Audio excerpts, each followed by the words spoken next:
Hi, it's Nicole from the Pequot Lakes Chamber, and I am here today with Carol from rural Minnesota CEP. And we want to talk a little bit more about rural Minnesota CEP and learn about what it is, because first of all, CEP is not SEP, it's CEP. Can you tell me what rural Minnesota CEP is and what it stands for, the CEP part? It stands for Concentrated Employment Program.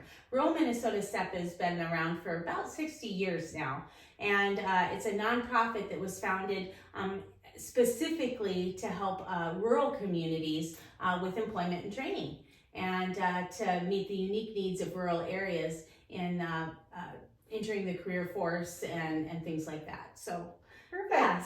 Awesome. Well, I always wondered myself, so it's really good to have Carol here help explain to me what it is as well. But I've really been working with Carol a little bit more about what she does, and particularly here with Minnesota Rural CEP, and to understand kind of how you work with the business community and things like that. So can you explain to me a little bit about how you are integrated in the community here?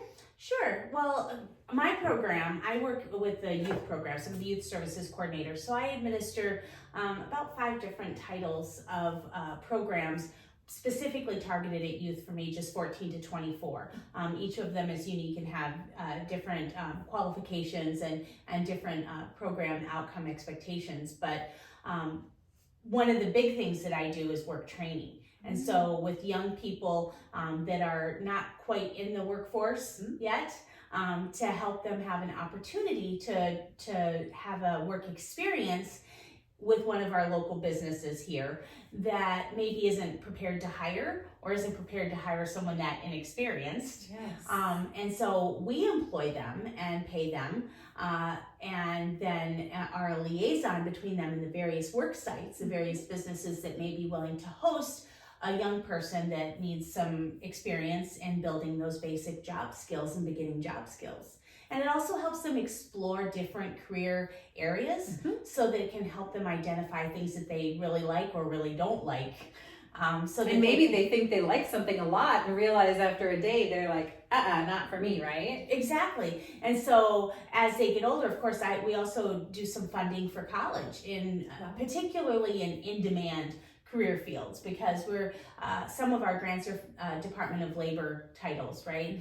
And so the idea is that we're helping build the labor force of tomorrow by encouraging and overcoming barriers to training and employment in some of those in-demand fields, medical fields, building trades, there are quite a few, actually. It would take me all day to go through them. Well, we were just at a career fair this morning, and I was impressed with the turnout there and to see all of that. Yeah, it was fun. It was fun, and it was great to get to meet the students. That's, of course, my favorite part. Yeah, oh, definitely. So do you have an example of maybe a time that you've had a student do something and maybe they really enjoyed it or decided to go into that force, or not? Sure. We've had one of my fun kids actually ended up going to school for mechanics, but he'd done a number of different work training experiences, and I think identified some things he didn't want to do first. But he was very mechanically inclined, and then kind of had a couple of work training opportunities in that field, and then went to school, and now he owns his own shop, actually. Oh, wow. And he's under 25, I think.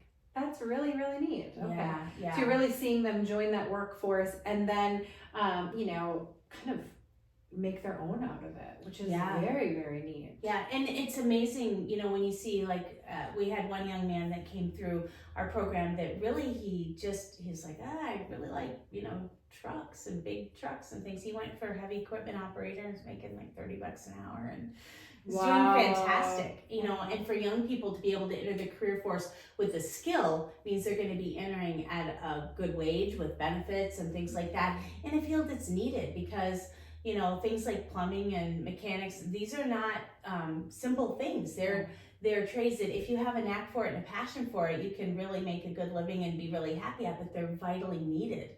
And, somebody just off the street can't come, fix your car. They might. Yeah. I mean, but certainly having somebody well trained in that, for residential wiring or welding. Welders. I had quite a few kids go through the welding program last year. Law enforcement. Yes. So there's and of course we've got people in healthcare. I just had somebody go through a shorter CNA course, and then she's working in the workforce already, and got her CNA so that she can move up, and then we'll continue on probably with an LPN when she's ready for that. Wow. So yeah, career pathways, obviously, if you start out with a high school diploma, there's this much you can earn, and as you increase your training and your skill level, you can expect to earn considerably more in some fields. Oh yeah, and I'm sure it's just so fun for you to see them kind of start off to now where they are, and to see them grow, and if it's whether or not it is in that field, or if they even said, I want to be a veterinarian someday, and then went and were like, I don't like that part of it. Well, there you go. It's really helping teach the children kind of what they like and maybe what they don't like, even if they thought that was their career path. So. And for some young people, they haven't really gotten to see people working. They may be coming from a situation where their family has not been able to work for various reasons, and they have no clue what it means to enter the workforce. They may not have a driver's license. They may not have any experience. They may be shy and afraid to try something new. Even just going to that first interview can be incredibly intimidating. And so we do things like practice mock interviews and resume building, and we talk about how volunteerism can add to your resume. And so it's not just paying a wage to put them at some work site.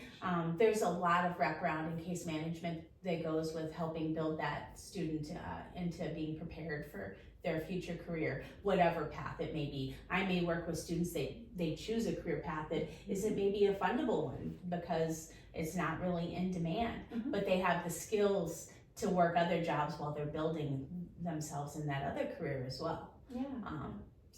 It is great fun. It's very rewarding to get to see their growth. Yeah, very cool. So if you're interested in this, how would we get a hold of you, Carol?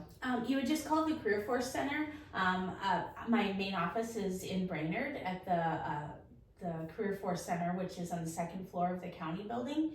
And the number there is 218-892-3340, and you'll get reception. That's smarter than calling the 3340 is really the reception number. 3347 gets my phone, and I may or may not be there. Yes. And so I'll have to get back to you later. And you're welcome to do that too, and I'll call you back. Or you can email me at carolep@rmcep.com. Perfect. And let me know what you're interested in, and I'd love to connect with more businesses in the Pequot area.